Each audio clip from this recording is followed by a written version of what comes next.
Ako si Technical Sergeant Dexter Ballicasa, 842036 Pinan Service, Philippine Army.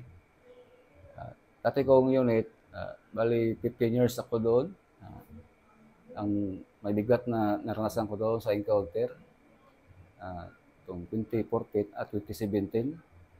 Sa unang encounter ko, naka-score po kami ng 15 baril, saka 3 body count noong 2014.